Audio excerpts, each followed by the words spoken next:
கிரைட்டம் ஃபேன்ஸுக்கு வணக்கம். OG CSK is back அப்படின்னு சொல்லலாம். ஓஜின்னு சொல்றதுக்கான காரணம் ஸ்பின் சோக் தான். ஸ்பின் தான் அவங்களுடைய தாரக மந்திரம். பவர் பிளேலேயே யூஸ் பண்ணி பார்த்துருக்கோம். ரவிச்சந்திரன் அஸ்வின் இருக்கக்கூடிய spinners Muttiah Muralitharan quality spinners மட்டும் இல்லாமல் பார்ட் டைம் பவுலர்ஸான சுரேஷ் ரெய்னாவையும் யூஸ் பண்ணி பார்த்துருக்கோம்.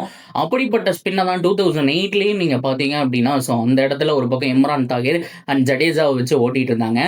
ஒரு கட்டத்துக்கு மேலே மொயின் அலி ஜடேஜா வச்சு ஓட்டிட்டு இருந்தாங்க. இந்த மாதிரி ஸ்பின் சோக் பண்ண எல்லாமே நம்ம வந்துட்டு பார்த்துருக்கோம். கடைசியா 2023 தீக்ஷனா வரைக்கும் அந்த ஸ்பின் சோக் அப்படிங்கிறது ஒர்க் அவுட் ஆயிட்டு இருந்துச்சு. ஃபைனலா நூர் அகமதுக்கு சப்போர்ட் பண்ற மாதிரி ஸ்பின்னர் இல்லைன்னு யோசிக்கும் போது வந்தாருங்க அகில் ஹுசேன், வென்றார் அப்படிங்கிற மாதிரி சொல்லலாம். மேட்ச்ல என்ன நடந்தது, சிஎஸ்கே எப்படி ஜெயிச்சாங்க, தோனி இல்லாம இந்த டீம் என்ன பண்ணும் அப்படிங்கறத எல்லாத்தையுமே கம்ப்ளீட்டா பார்க்கலாமா. அதுக்கு முன்னாடி ஃபர்ஸ்ட் டைம் சேனலுக்கு வரீங்கன்னா மறக்காம சப்ஸ்கிரைப் பண்ணி சப்போர்ட் பண்ணுங்க. அப்பதான் அப்டேட் எல்லாமே வந்து சேரும். சரி வாங்க வீடியோக்குள்ள போலாம். கடையில் ஒரு சூப்பர் மேட்ச், பிக்கஸ்ட் ரைவல்ரி ரெண்டு டீமுக்கு நடுவில் நடக்கக்கூடிய ஒரு மேட்ச் அப்படிங்கிற மாதிரி சொல்லலாம். மும்பை கிட்ட எல்லாமே இருக்கு, இருந்தும் ஏன் அது அமைய மாட்டேங்குது. ஒரு சில மேட்ச் வந்துட்டு ஒன்றா விளாட்ற மாதிரி இருக்கு, ஒரு சில மேட்ச் வந்துட்டு ஒன்றா விளாட்றதில்ல. பட் உண்மையாலுமே பவுலிங் ஒரு பக்கம் மும்பை நல்லா தான் போட்டாங்க, பேட்டிங்கும் சிஎஸ்கே இந்த தடவை இம்ப்ரூவ் பண்ணியிருக்காங்க. நிறைய பேர் சொல்லலாம் ஆக்சுவலாக இன்னும் கொஞ்சம் கிட்டத்தட்ட ஒரு 20 ரன் 25 ரன் ஷார்ட் தான். பட் இருந்தாலுமே அவங்க என்ன முடிவு பண்ணிட்டாங்க அப்படின்னா, இனிமேல்லாம் வந்துட்டு மற்ற பிளேயர்ஸ் எல்லாம் பாருங்க, பிரியான் சாரியா, பிரப்சிம்ரனை பாருங்க, அண்ட் ஜெய்ஸ்வால் அண்ட் சூரியவன்சியை பாருங்க. எல்லா டீமுடைய ஓப்பனிங் காம்பினேஷன் இவ்வளோ, அபிஷேக் சர்மா, டிராவிஸ் ஹெட் பாருங்க, எல்லாருமே வந்துட்டு ஒரு பக்கம் விக்கெட் போகுதோ இல்லையோ அதை பற்றியெல்லாம் கவலைப்படுறது கிடையாது. பவர் பிளேயில் 70 ரன் அடிக்கிறோம், அவ்வளோதான். அதுக்கப்புறம் பார்த்துக்கலாம். அதுக்கப்புறம் மீதி இருக்கக்கூடிய அந்த 14 ஓவரில் 130 ரன் தான் அங்கெங்கேன்னு உருட்டி 200 போட்டலாம் அப்படிங்கிற மாதிரி தான் யோசிக்கிறாங்க.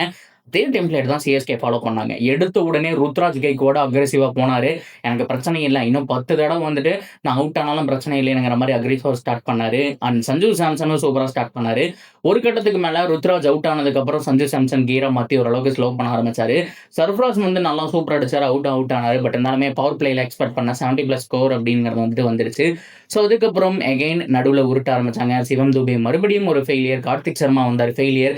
அண்ட் ரொம்ப முக்கியமாக இந்த இடத்துல டெவால் பிரேவிஸ் வந்துட்டு ஒரு 11 பால்ல 20 ரன் 21 ரன், அது வந்துட்டு க்ரூசியல் நாட்ஸ் அப்படிங்கிற மாதிரி சொல்லலாம்.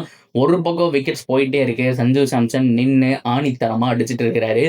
ஓவராலா 206 டார்கெட்டு. சஞ்சு சாம்சன் மட்டுமே 100 போட்டாரு.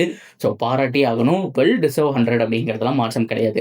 சரி ஓகே, பவுலிங் வந்தாங்க, இதைத்தான் நம்ம எக்ஸ்பெக்ட் பண்ணோம். ஆல்ரெடி நான் பல வீடியோவில் சொல்லிட்டேன், நூர் அகமது குட் ஸ்பின்னர், அவருக்கு சப்போர்ட் பண்றதுக்கு இன்னொருத்தர் வேணும், அப்பதான் வந்துட்டு அந்த ரொம்ப முக்கியமா அந்த பாண்டிங் கிரியேட் ஆகும், விக்கெட் ஒரு பக்கம் எடுக்க முடியும் அப்படிங்கிற மாதிரி நம்ம பேசியிருப்போம். அகில் ஹுசேனுக்கு நூர் அகமதுக்கும் அவ்வளோ ஒரு பாண்டிங் இருக்கு. ரெண்டு பேருமே ஸ்பின்னர்ஸ், ரெண்டு பேருமே பேசலாம், எப்படி போடலாங்கிற ஐடியா கேட்கலாம். வந்துட்டு அகில் ஹுசேனும் நிறைய ஆடி இருக்கிறாரு, அது இன்னைக்கு ஒர்க் அவுட் ஆயிருக்கு. பவர் பிளேல சூப்பரா போட்டாரு, ரொம்ப முக்கியமா 2 விக்கெட்டை தூக்கி கொடுத்தாரு. இன்னைக்கு ஸ்பின்னர்ஸ்னால தான் மேட்சை ஜெயிச்சாங்கன்னு சொல்லலாம். ஜேமி ஹோட்டன், குர்ஜப்னீத் சிங், அன்சுல் கம்போஜ்கலா வேலை ரொம்ப கம்மி. அண்ட் முகேஷ் சௌத்ரி அவங்களுடைய அம்மா இல்லை. அந்த ஒரு பிரச்சனையிலையும் அந்த ஒரு வருத்தத்திலையும் வந்து போட்டாரு. முதல் ஓவரில் விக்கெட் கொடுத்தது, வானத்தை பார்த்து கடவுளுக்கும் நன்றி சொன்னாரு, அம்மாவுக்கும் நன்றி சொன்னாரு. அது ஒரு சூப்பரான ஒரு விஷயம் அப்படிங்கிற மாதிரி சொல்லலாம். ஓவராலா ஒரு குட் பர்ஃபார்மன்ஸ். சிஎஸ்கே உடைய வரலாற்றில், ஐபிஎல் வரலாற்றில் அதிக ரன் வித்தியாசத்தில் ஜெயிச்சது இதுவே முதல் முறை. 103 ரன் வித்தியாசத்தில் அற்புதமான ஒரு வெற்றி. பாயிண்ட் டேபிளில் 5th பிளேஸுக்கு போயிட்டாங்க. டூ ஆர் டை சிச்சுவேஷன், இன்னும் 7 மேட்ச் இருக்கு. இந்த 5வது இடம் அப்படிங்கிறது வந்துட்டு ரொம்ப ரொம்ப க்ரூசியல் பொசிஷன். இங்கிருந்து ஒரு ஸ்டெப் மேலேயும் போகலாம், கீழேயும் வரலாம். அவங்களுக்கு இருக்கக்கூடிய 5 மேட்சுமே இதே மும்பை கூட ஒரு தடவை, டிசி கூட ஒரு தடவை, எஸ்ஆர்எச் கூட ஒரு தடவை, ஜிடி கூட ஒரு தடவை, எல்எஸ்ஜி கூட ஒரு தடவை அப்படிங்கிற மாதிரி மேட்சஸ் இருக்கு. 2-3 ஈஸி மேட்சஸும் இருக்கு அப்படிங்கிறதுனால அதெல்லாமே பயன்படுத்திக்கிட்டு அந்த 7 மேட்ச்ல வந்துட்டு அட்லீஸ்ட் 5 to 6 வின் பண்ண பார்க்கணும். அப்பதான் ஒரு சான்ஸ் அப்படிங்கிறதையும் சொல்லிக்கிறேன். லெட்ஸ் see என்ன நடக்க போகுதுன்னு பார்க்கலாம். இருந்தாலும் இந்த டீம்ல பேட்டிங் கொஞ்சம் வீக் தான். கார்த்திக் சர்மாக்கு வந்துட்டு சான்ஸ் கொடுக்குறாங்க, பர்ஃபார்ம் பண்ண மாட்டேறாங்க. கார்த்திக் சர்மாக்கு பதிலாக MS தோனி அவர்கள் உள்ள வந்து அவர் பிளே பண்ற ரோல தோனி அவர்களே ஆடிட்டு போயிடலாம். அப்படி இல்லைன்னா உருவில் பட்டேலை கொண்டு வந்து பவர் இன்க்ரீஸ் பண்ணும். 2ல ஏதாவது ஒன்று பண்ணாதான் மாற்றம் வரும். என்ன நடக்க போகுது அப்படிங்கிறத பொறுத்து வந்து பார்ப்போம். That's video guys. ஒரு கம்ப்ளீட் பர்ஃபார்மன்ஸ், கடையில் ஒரு வெற்றி. நீங்க என்ன நினைக்கிறீங்க அதெல்லாம் கமெண்ட்ல சொல்லுங்க. இந்த மாதிரி இன்னொரு வீடியோட மீட் பண்றேன். See you soon guys.